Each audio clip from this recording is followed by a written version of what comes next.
What happens when a struggling waitress decides she's had enough? For 22-year-old Annalise Wright, one single moment of courage gently scolding the city's most arrogant heir in the middle of a packed restaurant should have cost her everything. She expected to be fired, to be blacklisted, to fall even deeper into desperation.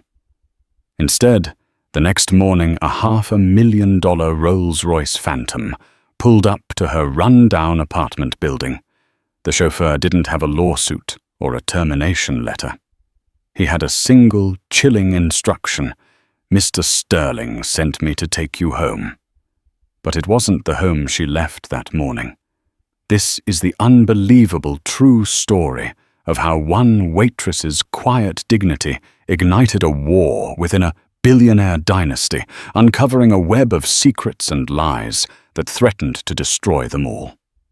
The Gilded Spoon wasn't just a restaurant, it was a theater. Located in the heart of downtown Chicago, nestled between art galleries and historic brownstones, it was where the city's elite came to perform their lives. The clinking of Christofle silverware against Bernardaud china was the applause, the hushed, important conversations were the script, and the staff were the silent, invisible stagehands. For Annalise Annie Wright, it was a stage where she was acutely aware of her role: be gracious, be efficient, and above all, be forgettable. At 22, Annie wore the restaurant's starched black uniform like a suit of armor. It shielded her from the condescending glances and hid the exhaustion that clung to her bones. Every dollar she earned, every tip she pocketed, wasn't for new clothes or nights out with friends.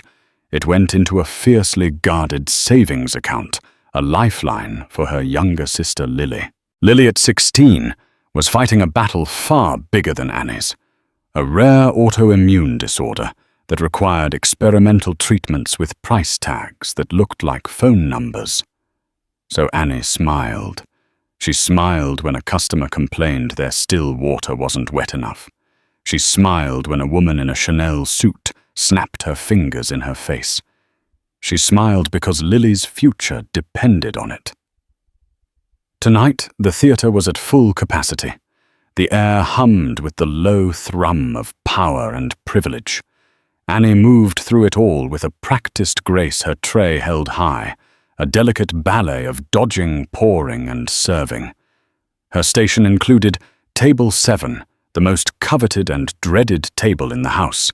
It was tucked into a velvet-lined alcove, offering privacy and a sense of superiority. And tonight it was occupied by Tom Sterling and his entourage. Tom Sterling wasn't just rich, he was an heir to a legacy. His grandfather, Alistair Sterling, was a titan of industry, a man who had built a global logistics empire from nothing. Tom, however, had built nothing but a reputation for arrogance and excess. He was handsome in a cruel, sharp way, with eyes the color of a frozen lake and a smirk that seemed permanently etched on his face.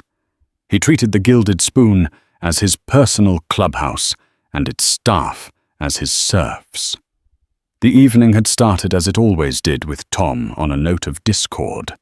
He'd sent back a $500 bottle of Chateau Margaux, claiming it was corked, though the sommelier had discreetly tasted it and found it perfect.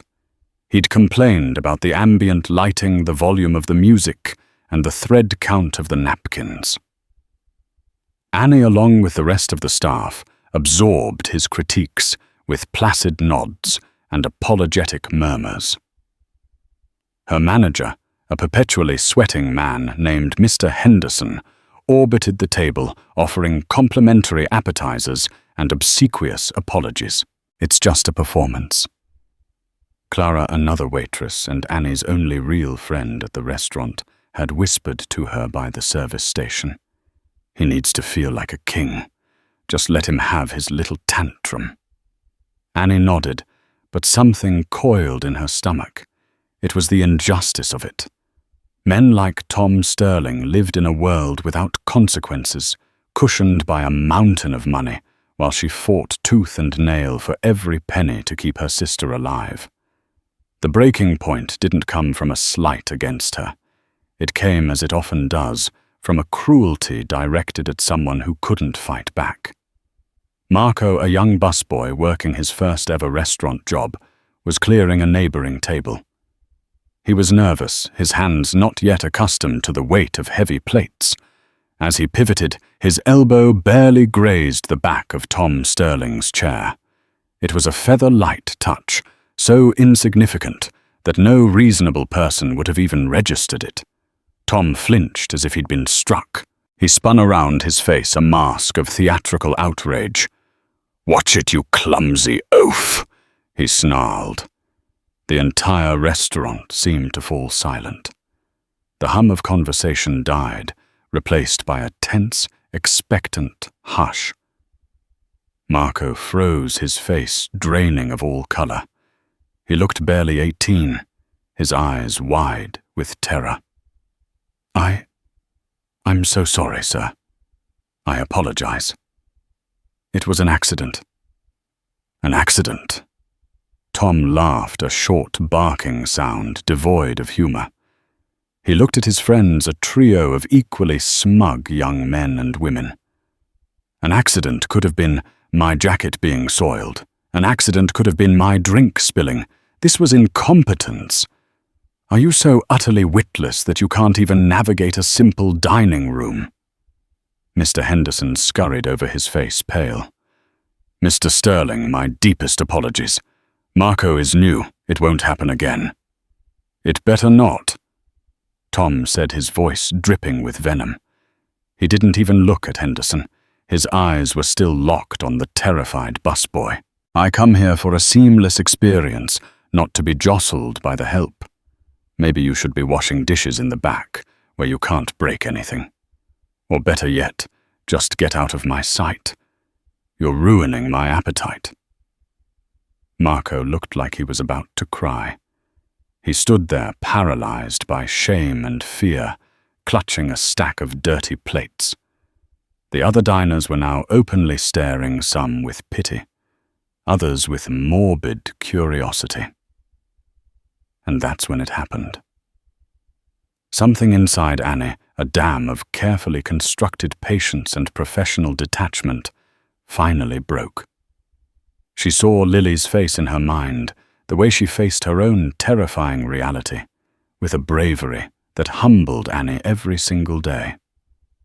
And then she looked at Marco, at this boy being publicly flayed for a non-offense, and she couldn't stay silent.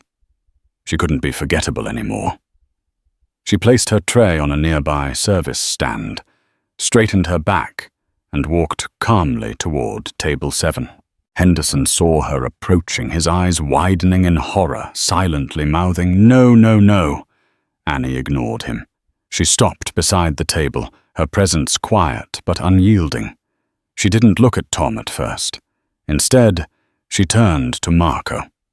"Marco," she said, her voice soft but clear enough to carry in the silent room. "You can take those back to the kitchen. It's okay." Marco looked at her, his expression a mixture of confusion and gratitude. He gave a jerky nod and practically fled the scene. Only then did Annie turn her gaze to Tom Sterling. His smirk was gone, replaced by a look of sheer disbelief. Who was this waitress, this non-entity to intervene? "Excuse me," he said, his voice dangerously low. "Did I give you permission to speak?" Annie met his icy gaze without flinching.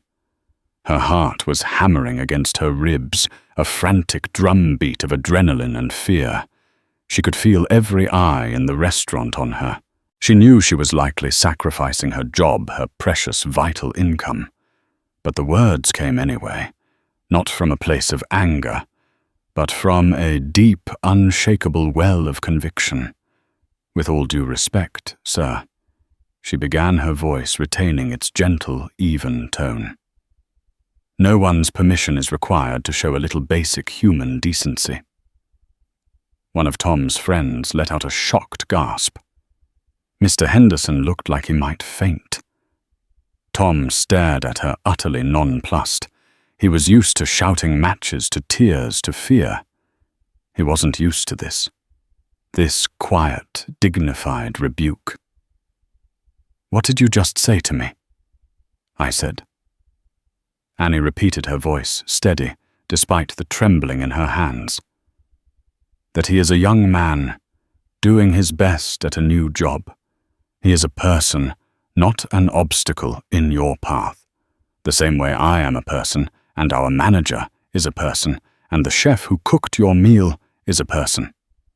We are all people, Mr. Sterling, and we all deserve to be treated with a measure of respect, regardless of our station." She didn't raise her voice. She didn't lecture. She simply stated a truth, plain and unadorned. It hung in the air, more powerful than any insult he could have thrown. The room was so quiet, you could hear the fizz of champagne in a glass 2 tables away. Tom Sterling, for the first time all night, maybe for the first time in his life, was speechless. He opened his mouth, then closed it. The shock on his face curdled into a dark, simmering rage. He was being scolded. Gently, politely, but undeniably scolded. In public. By a waitress. Finally, he found his voice. It was a low, menacing whisper. "Get your manager. You're finished." "I'm sure I am," Annie replied with a sad, small smile. She gave a slight nod. "Enjoy the rest of your evening, sir." She turned and walked away. Her head held high, her legs feeling like jelly. She walked past the stunned faces of the other diners, past Clara's look of terrified admiration, and straight toward Mr. Henderson, who was now leaning against a wall, dabbing his forehead with a napkin. She didn't need to say a word. "Right, my office." Now he choked out. As she walked towards her professional execution, she didn't look back. She didn't see Tom Sterling watching her, his face an unreadable thundercloud of fury, and something else, something she couldn't possibly have imagined, a flicker of profound, unsettling confusion. The performance was over, and the invisible stagehand had just stolen the final scene. Mr. Henderson's office was a small, cluttered space that smelled of stale coffee and desperation. He didn't ask Annie to sit. He paced back and forth behind his desk, running a hand through his thinning hair, avoiding her eyes. "Do you have any idea what you've done, Annalise?" he finally asked, his voice a strained whisper. The use of her full name felt like a final condemnation. "I stood up for a co-worker who was being bullied," she said, her own voice surprisingly steady. The adrenaline had subsided, leaving behind a strange, hollow calm. "You stood up to Tom Sterling," Henderson hissed, finally stopping to glare at her. "He spends more money here in a month than you will make in 10 years. His grandfather, Alistair Sterling, is one of the most powerful men in this city. They own buildings we lease. They are not just customers. They are royalty, and you just spat in the king's face. I told him that people deserve respect, and you think he cares about that?" Henderson laughed, a bitter, humorless sound. "He cares about power. He cares about getting what he wants. And right now, he wants you gone." He made that very clear. He also made it clear that if you weren't fired before he finished his dessert, he would personally ensure the Gilded Spoon became the next trendy hotspot for foreclosure auctions. The weight of his words settled on her. It wasn't just her job she had torpedoed, but the livelihoods of everyone she worked with. Clara, the chefs, the other waiters, even poor Marco. A wave of guilt washed over her, cold and sickening. "I didn't," she started, but the words died in her throat. "I know you didn't mean to," Henderson said, his voice softening with a hint of pity. You have a good heart, Annie. It's why you're a good waitress. But this world, the world of the Sterlings, it doesn't reward good hearts. It eats them for breakfast. He sighed and picked up an envelope from his desk. Your final pay. I included 2 weeks' severance. It's more than I'm authorized to give, but for God's sake, don't tell anyone. Just take it and go. Use the staff entrance. Annie took the envelope. It felt impossibly light. This was it. The end of the line. The savings account for Lily would stop growing. The fragile sense of security she had fought so hard to build was gone, shattered in a single defiant moment.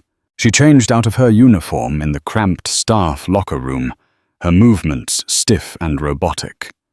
Clara found her there, her face etched with worry. Annie. I can't believe you did that, she whispered, pulling her into a fierce hug. It was the most terrifying, most amazing thing I have ever seen. I'm fired, Clara. Annie said, her voice muffled against her friend's shoulder. I know. I'm so sorry. Clara pulled back, her eyes shining. But it was worth it.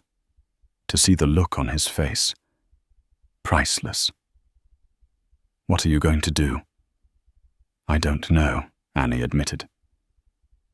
The reality was crashing down on her, heavy and suffocating. She had to find another job, immediately. One that paid just as well, which was next to impossible without the prestige of a place like the Gilded Spoon. Fear, cold and sharp, began to prick at the edges of her calm. The bus ride home was a blur. The familiar sights of Chicago's nighttime streets. The glowing lights, the streams of traffic felt alien, as if she were looking at them through a pane of glass. She lived in a worn-down 3-flat in Pilsen, a world away from the gleaming towers and velvet alcoves of her former job. The apartment she shared with Lily was small, the furniture second-hand, but it was clean and it was home. She let herself in as quietly as possible. Lily was already asleep, her breathing soft in the dim light of the living room, where she slept on a pull-out couch to be closer to the kitchen and bathroom. Annie stood over her for a long moment, her heart aching. Lily's face, pale and serene in sleep, was a stark reminder of the stakes. What had she done? How could she have been so reckless? Sleep eluded her.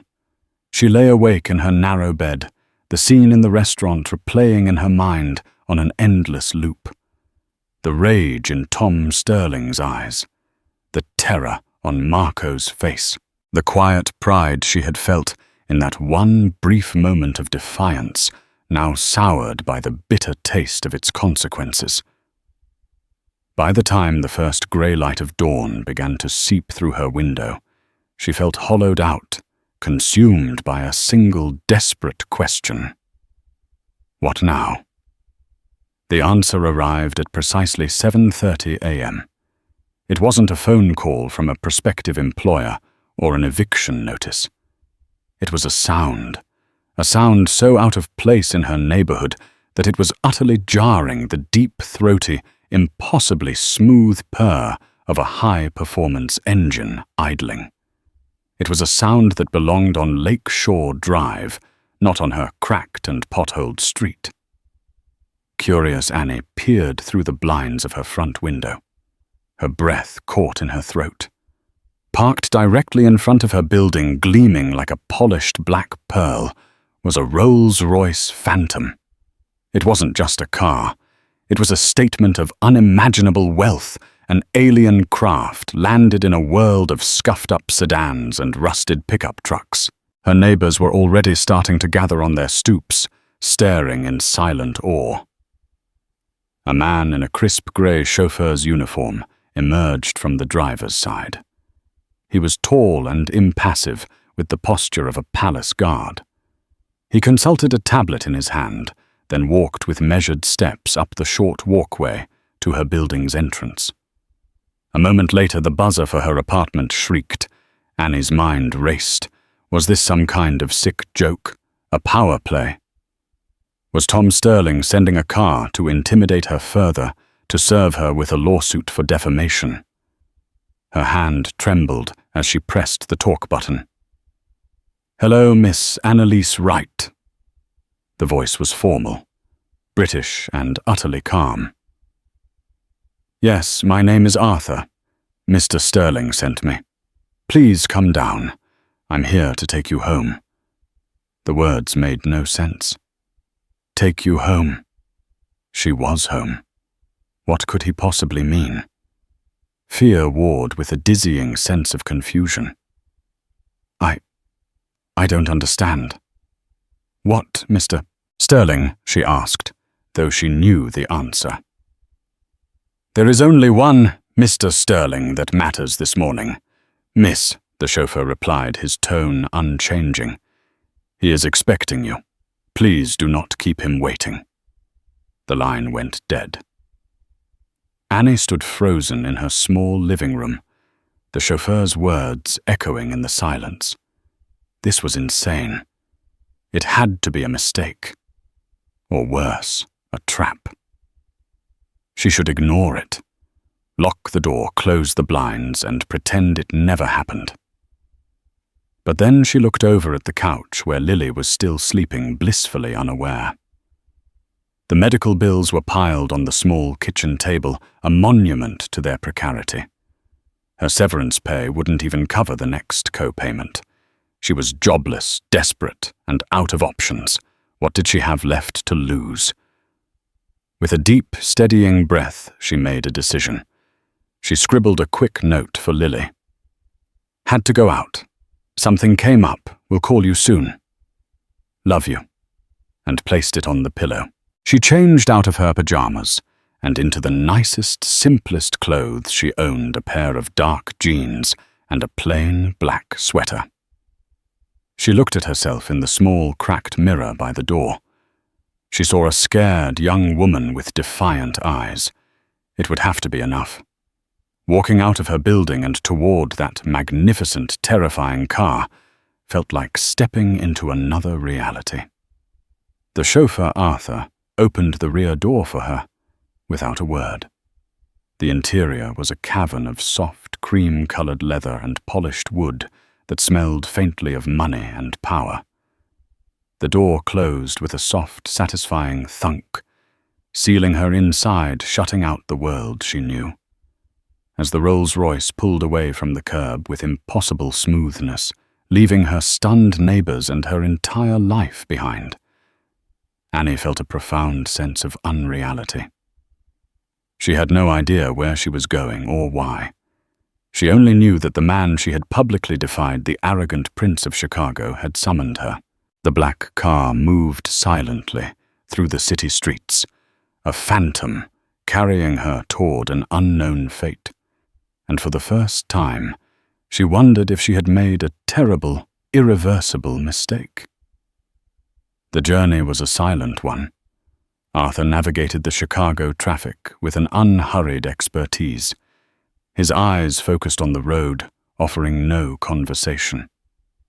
Annie sat bolt upright in the plush leather seat, her hands clenched in her lap. They left the familiar grid of the city, moving north along Lake Shore Drive. The blue, sprawling expanse of Lake Michigan on her right was a calming presence against the storm of anxiety in her chest.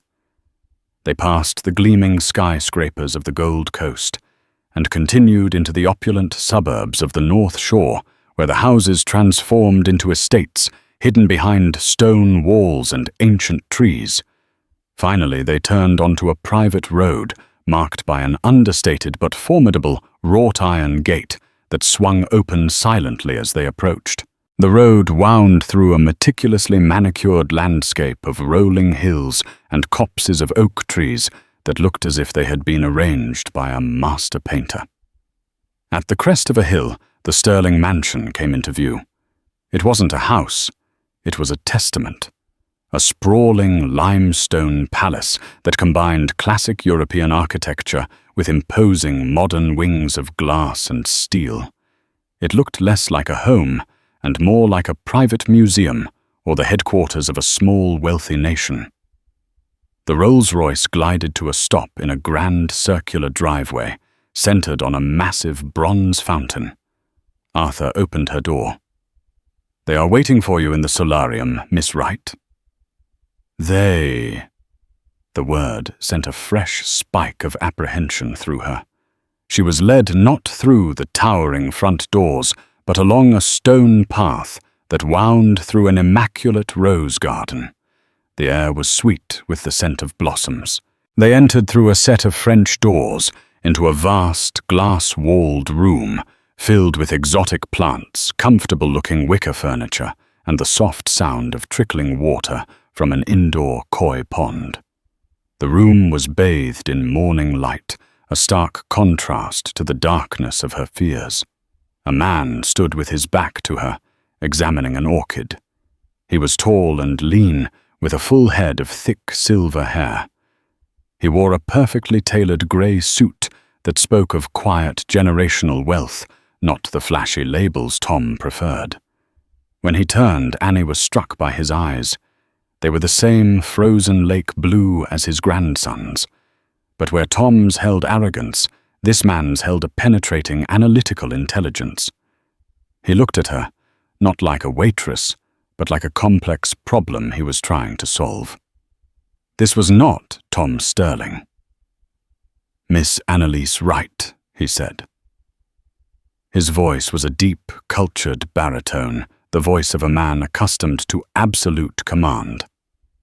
"Thank you for coming. I am Alistair Sterling." Annie's mind reeled. Alistair Sterling, the patriarch, the founder, the titan of industry, who was spoken of in the business pages with a kind of mythic reverence. She had expected the spoiled prince, not the formidable king. "Sir," she managed her voice barely a whisper. I thought your grandson. Tom believes you are here at his behest." "A convenient, if temporary, fiction," Alistair said, gesturing to a chair opposite him. "Please sit. Would you care for some coffee?" She shook her head, too nervous to even imagine swallowing. She sat on the edge of the cushion, her back ramrod straight. Alistair Sterling took the seat opposite her, steepling his fingers. He studied her for a long, silent moment. It was the most unnerving scrutiny she had ever endured. "I imagine you are wondering why you are here," he finally said. "I assume it's about last night," Annie said, finding a sliver of her lost courage. "I'm aware I've been fired. If your grandson intends to take legal action—" Alistair raised a hand, cutting her off. "My grandson is a fool, a product of his environment, which I admit is largely my fault. He is impetuous, arrogant, and blind to the world as it truly is. But he is not the reason you are here. Not directly." He paused, his gaze unwavering. "The Gilded Spoon, like many of my family's preferred establishments, has state-of-the-art security. I have a live feed to their system. I was watching last night. Not in person, but from my study. I saw the entire pathetic spectacle." Annie felt a blush creep up her neck. The humiliation of her firing witnessed by the man at the very top of the food chain. "I saw my grandson's boorish behavior." Alistair continued, his voice cold and precise. "I saw your manager's spineless capitulation, and I saw a young, terrified busboy be publicly humiliated for nothing. Then I saw you." He leaned forward slightly, his eyes boring into hers. "You did not shout. You did not cry. You did not cause a scene. You walked over. You corrected an injustice with quiet dignity. And you spoke a simple, unassailable truth to a man who has never had to listen to one. You did so knowing with absolute certainty that it would cost you your livelihood. I have run a global corporation for 50 years, Miss Wright. I have negotiated with union bosses, hostile governments, and corporate raiders. I know courage when I see it. It is the rarest and most valuable commodity on earth. Annie stared at him dumbfounded. This was not the conversation she had been expecting. My grandson Alistair said the name spoken with a deep, resonant disappointment is my heir. He will one day be responsible for the jobs of over 50,000 people. He will be the custodian of a legacy I have spent my entire life building. And he is a walking, talking liability. His arrogance makes him predictable. His lack of empathy makes him weak. He is surrounded by sycophants who tell him he can do no wrong, and he believes them.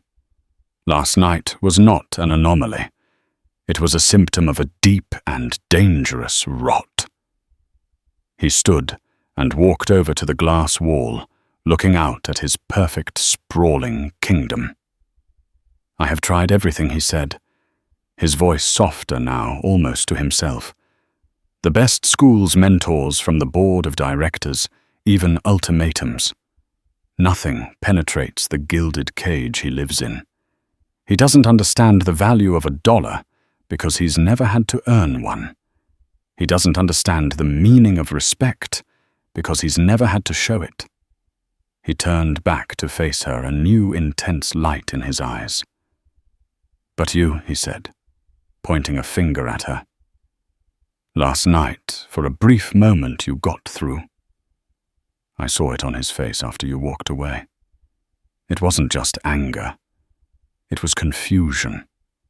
It was the shock of a man who had just touched an electric fence for the first time. You introduced a variable into his carefully controlled equation, and it fascinated me. He walked back and stood before her, a towering figure of immense power. That is why I sent the car, Miss Wright. Not Tom. Me. Tom is at this moment likely fuming in his wing of the house, wondering what is taking his chauffeur so long to deliver his victim for a final gloating lecture. Alistair smiled a thin, wolfish expression. He is about to be very disappointed. He paused, letting the weight of his words settle. Annie felt as if the world had tilted on its axis. The Rolls-Royce wasn't a threat. It was a summons. The confrontation wasn't over. It was just beginning, and she had been unknowingly recruited into a war she didn't understand. I have a proposition for you, Annalise. Alistair. Sterling said, his voice dropping. An unconventional one, to be sure. It involves my grandson, this family, and a problem that all my money has been unable to solve, and it will require every ounce of that courage I witnessed last night. The solarium was quiet, save for the gentle burble of the koi pond. Annie's mind struggled to keep pace with the bizarre turn of events. Just 12 hours ago, her biggest concern was getting through a shift without dropping a plate. Now she was sitting in a billionaire's palace, being offered a proposition by the patriarch of the Sterling dynasty. A proposition, she echoed, her voice barely audible. Let me be blunt. Miss Wright. Alistair began resuming his seat. My grandson is broken. He needs a lesson in humanity, and I believe you are uniquely qualified to be his teacher. Annie stared at him, convinced she had misheard. Teacher. Sir, I'm a waitress. I have a high school diploma. I don't know how to teach anyone anything, let alone someone like him. On the contrary, Alistair countered, his gaze sharp. You are an expert in a field he knows nothing about reality. You understand consequence. You understand hard work. You understand dignity in the face of adversity. These are not things one learns at Harvard Business School. They are lessons learned in the trenches of life, trenches my grandson has never had to set foot in. He leaned forward, the full force of his personality focused on her. I want to hire you, Annalise. I want you to spend time with Tom, to be in his orbit. I don't want you to be his friend or his servant. I want you to be his mirror. I want you to challenge his assumptions, to question his behavior, to be the voice of reason and decency that he so desperately needs and so thoroughly rejects. The absurdity of the request was staggering. You want to pay me to... What, follow your grandson around and tell him to be a better person? He would never listen. He would hate me. Of course he would hate you, Alistair said, with a dismissive wave of his hand. Initially, he will fight you at every turn. He will be cruel, dismissive, and insulting. He will try to break you. But I don't think he will succeed. And eventually something might just break through that thick skull of his. Call it a social experiment. Call it a last-ditch effort from a desperate old man. I call it a necessary investment in the future of my company. Annie was shaking her head, trying to process the madness of it all. I can't. It's impossible. I wouldn't even know where to begin. You would begin by simply being yourself, Alistair insisted. And you would not be doing it for free. I am a businessman, Miss Wright. I believe in compensation. He slid a sleek, dark blue folder across the table toward her. Her name was embossed on the front in simple silver letters. Hesitantly, she opened it. The first page was a contract. The salary figure listed made her gasp. It was more than she could make in a decade at the Gilded Spoon. It was a life-changing, world-altering amount of money. But it was the second page that stopped her heart.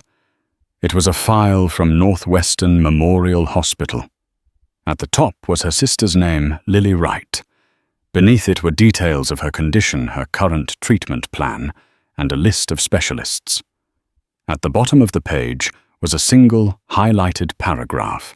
It outlined a new, highly experimental gene therapy being pioneered in Switzerland, a treatment with a staggering 80% success rate for Lily's specific condition, a treatment whose cost was so astronomical that Annie had never even allowed herself to dream of it. Our family foundation has extensive connections in the medical world, Alistair said, softly watching her face. I took the liberty of having my team look into your sister's case. If you accept my offer, the Sterling Foundation will cover the entire cost of that treatment in Geneva. Transportation, accommodation, the procedure itself. Everything. No debt, no strings. We will fly her there on a private medical jet as soon as the arrangements can be made. Annie stared at the paper, the words blurring through a sudden film of tears. Switzerland. A cure. An 80% chance that Lily could have her life back. A life free from pain, free from hospitals, free from the constant fear that haunted their family. It was a miracle wrapped in a business proposal.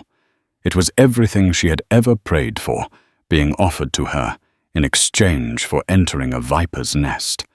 She looked up from the folder, her mind a whirlwind of hope and terror. Why, she asked, her voice thick with emotion. Why would you do all of this for a stranger? For me, Alistair's expression was unreadable. Because my legacy is at stake. And because, as I said, I know courage when I see it. You showed it for a busboy you barely knew. I am merely betting that you can show it for the future of an empire. And more importantly, for your sister. He paused. The world is not a fair place, Miss Wright. I have the power to make it a little less unfair for you and your sister. In return, I need you to do something for me that no one else can. The choice was no choice at all. Her own comfort, her own pride, even her own safety. None of it mattered when weighed against Lily's life. To say no would be to slam the door on a miracle.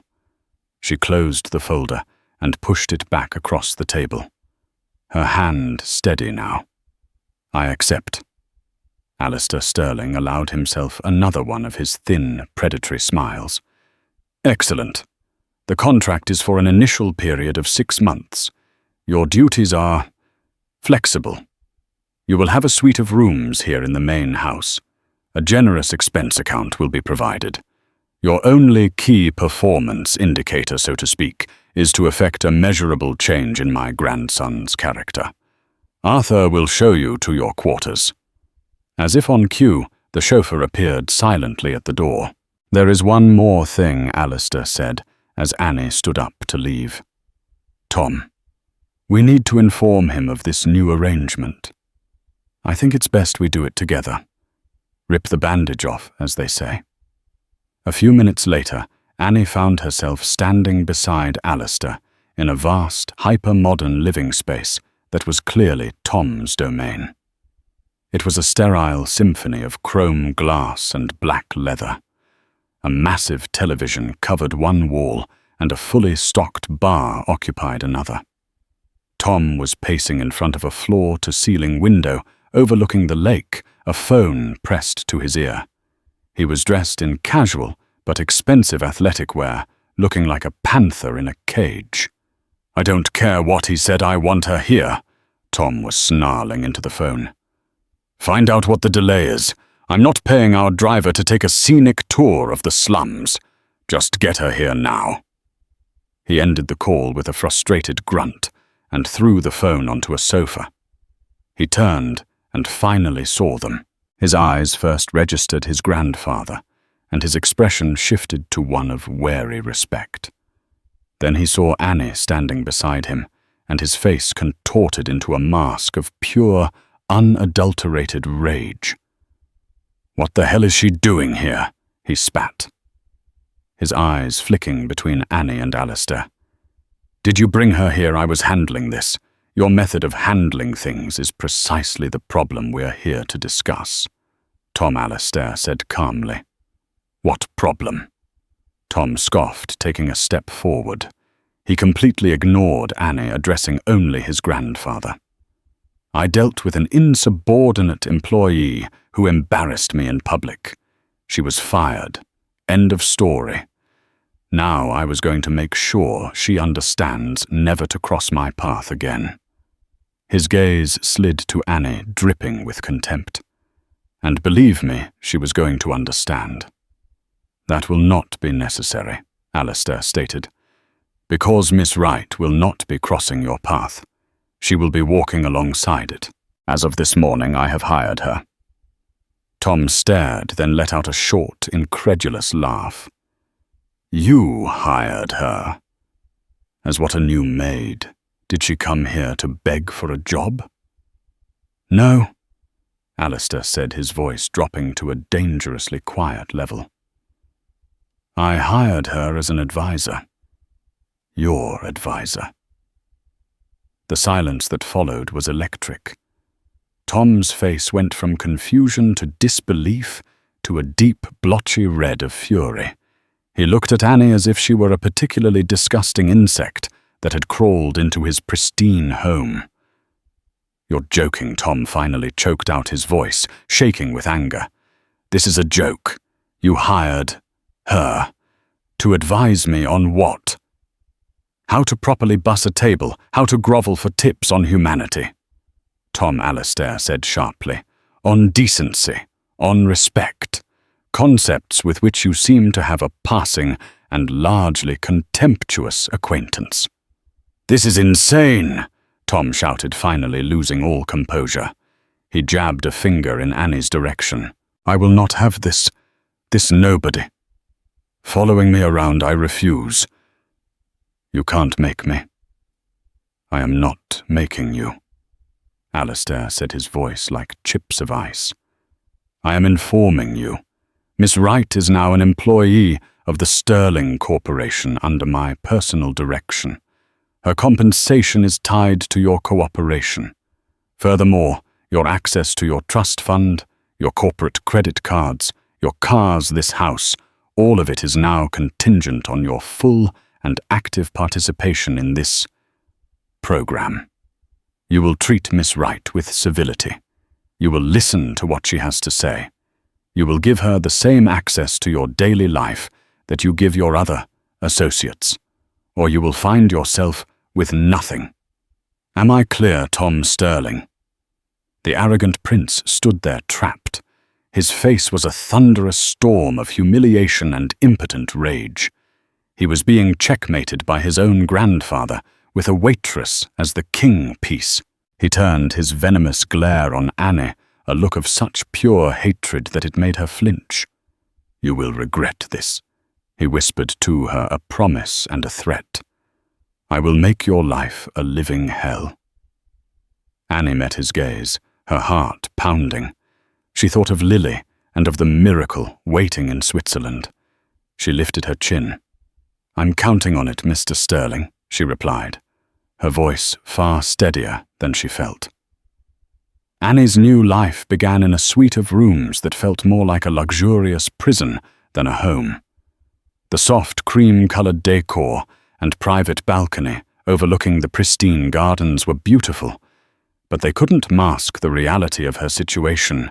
She was an unwelcome guest in a hostile land. The first week was a silent war, orchestrated by Tom. He wielded contempt like a weapon, refusing to acknowledge her presence. If she entered a room, he would pointedly exit. If she spoke, he would slide on noise-cancelling headphones. His communication was limited to terse, insulting notes, left with the staff referring to her only as the project or the charity case. Annie, however, had spent years perfecting the art of being invisible under the scornful eyes of the wealthy. She weathered his silent storm with a stoic calm that unnerved him. She did not complain or react. Instead, she immersed herself in the estate's vast library, devouring books on finance, politics, and corporate history. She learned the names of every housekeeper and gardener, treating them with a genuine warmth that stood in stark contrast to their employer's coldness. The staff, in turn, began to watch her with a mixture of pity and admiration. Her first move was not defensive, but offensive. She learned from a stressed event planner that Tom was arranging a massive birthday party for 200 guests. Seeing her opening, she found him lounging by the pool, the picture of aristocratic boredom, Mr. Sterling. She began, her voice even. "What is it?" he drawled without looking up from his phone. "Have you come to lecture me on the virtues of hard labor? I'm advising you to cancel your party," she said, ignoring the jibe. That got his attention. He sat up, glaring at her. "It's my birthday. Or is that not a custom where you come from?" "It's a bad idea because of the optics," she stated calmly. "I've been reading the business news. Sterling Industries is facing a potential hostile takeover from the Vanderbilts. Throwing a lavish party right now makes you look like a frivolous, out-of-touch heir. It sends a message of instability to the board and to shareholders. It's ammunition for Carter Vanderbilt." Tom stared, momentarily speechless. He had expected nagging, not strategy. "My grandfather put you up to this." "Your grandfather hired me to see your blind spots," she replied. "And this is a very large one. Control the narrative. Cancel the party. Make a significant donation to a charity in your name and issue a press release. Turn a weakness into a strength." She left him to stew by the pool. 2 days later, the party was quietly cancelled and a major donation was made to a children's hospital. Tom never mentioned it, but Annie knew she had won the first battle. The dynamic shifted.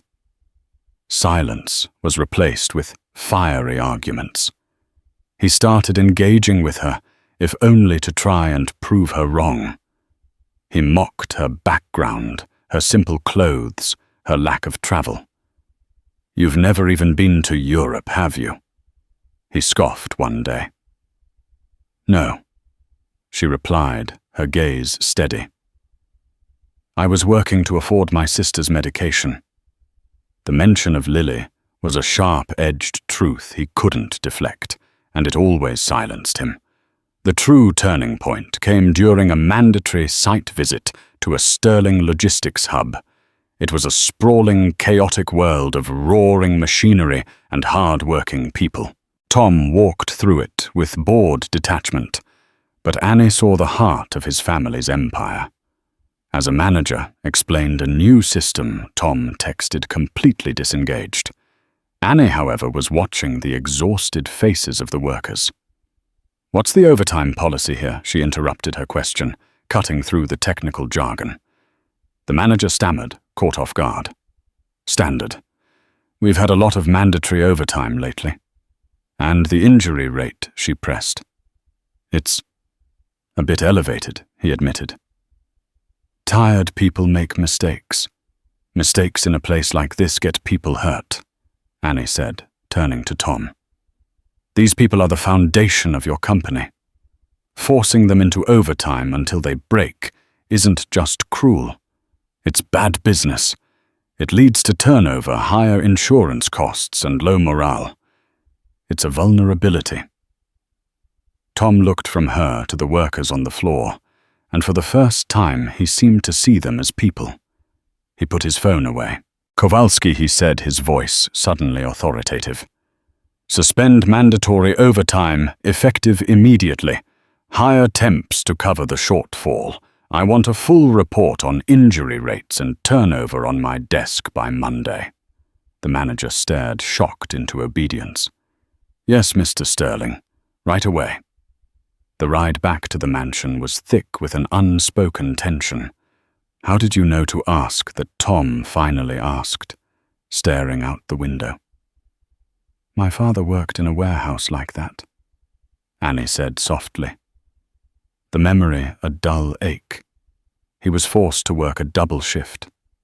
He was tired. A forklift driver didn't see him. He never came home. The car was silent again, but the silence was different now. It was filled with the weight of her past. "I didn't know," Tom whispered. "You had no reason to," she replied, her voice devoid of accusation. That night, an email appeared in her inbox. It contained a single attachment, a scanned copy of a first-class medical transport ticket from Chicago to Geneva. The passenger's name was Lily Wright. The body of the email held just 4 words. "Arrangements have been made." The email wasn't from Alistair. It was from Tom. He had done it himself. Staring at the screen, Annie felt a single tear of gratitude trace a path down her cheek. The war was not over, but a truce, fragile and profound, had just been declared. Lily's departure for Switzerland was the start of a new chapter. With the heaviest weight lifted from her shoulders, Annie could now fully focus on the promise she'd made to Alistair. The truce between her and Tom held firm, evolving into a complex partnership. Their arguments became strategic debates. He proposed ideas with the mind of a predator. She analyzed them with the heart of a humanist. He was the strategist. She became the conscience of the Sterling Empire. Alistair, observing this transformation, began including Annie in high-level board meetings. The seasoned executives initially dismissed the former waitress, but her sharp insights into public perception and her unwavering moral compass soon earned their grudging respect. She was their secret weapon in the escalating war against the Vanderbilts. The unraveling of their enemy's plot began with Tom's best friend, Damien Vance.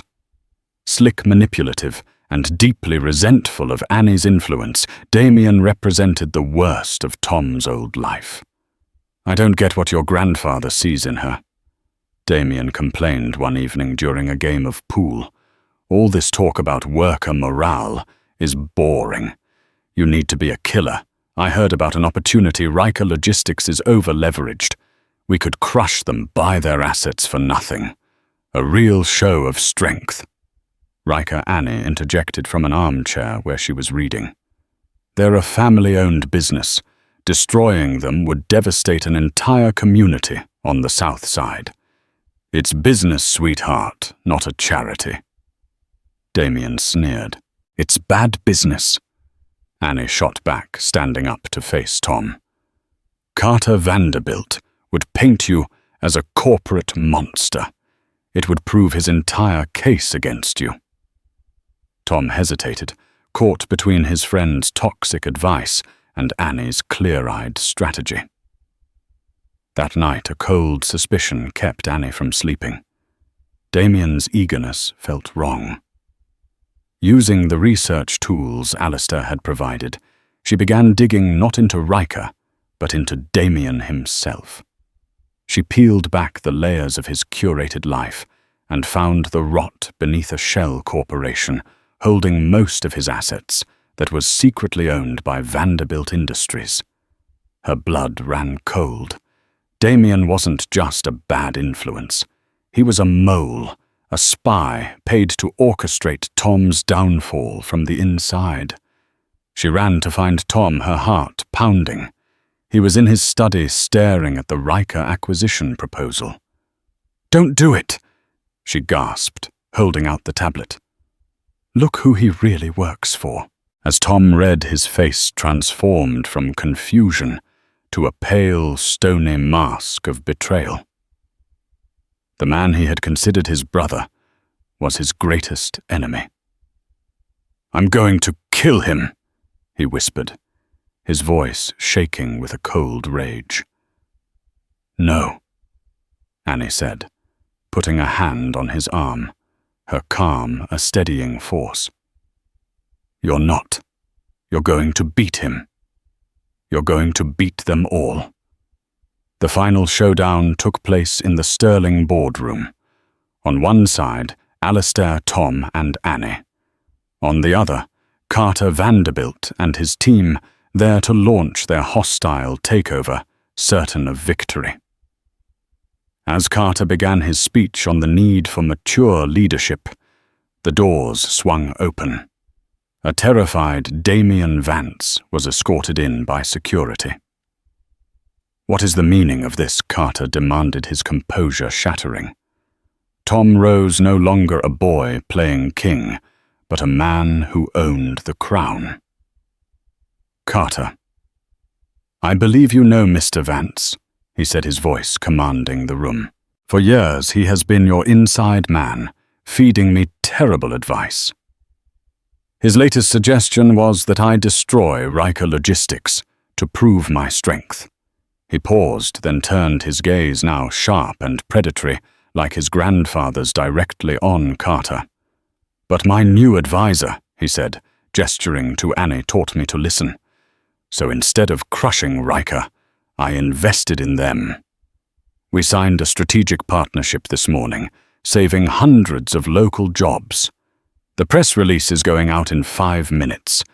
He had not only avoided the trap, he had turned it into a public relations masterpiece. The takeover bid was dead." The board stared at Tom with awe. Alistair watched his grandson, a single proud tear rolling down his cheek. "As for you, Damien," Tom continued, his voice dropping to ice, "you've committed corporate espionage. You will be prosecuted." Damien was dragged away, leaving Vanderbilt speechless and he defeated. Later that day, Tom found Annie on her balcony. "I got a call from Geneva," he said, his voice soft. "Lily's procedure went perfectly. They're very optimistic." "Thank you, Tom," Annie whispered. "For everything." "I should be thanking you," he replied earnestly. "You saved me. You saved this company." He took a breath. "My grandfather's contract was for 6 months. I was hoping you'd consider making it permanent. As my advisor. As my partner." The word hung in the air, shimmering with possibility. Annie looked down at the Rolls-Royce in the driveway, the vehicle that had brought her to this gilded cage. Her past was over. Her future, once a terrifying void, was now a landscape of infinite promise. She turned to Tom, her face breaking into a genuine, radiant smile. "I think," she said, "we're just getting started." Annalise's story isn't just about a waitress and a billionaire. It's about the incredible power of quiet courage and the fact that true wealth has nothing to do with a bank account. It's about integrity in a world that often rewards arrogance, and how one person's refusal to be broken can change everything. Lily's fight, Tom's transformation, and Annie's journey from a silent servant to a woman in control of her own destiny show us that our choices, not our circumstances, define who we are. If this story moved you, please hit that like button to show your support and share it with someone who needs a reminder that their voice matters. And don't forget to subscribe and turn on notifications so you don't miss the next chapter in these incredible real-life dramas. Thank you for watching.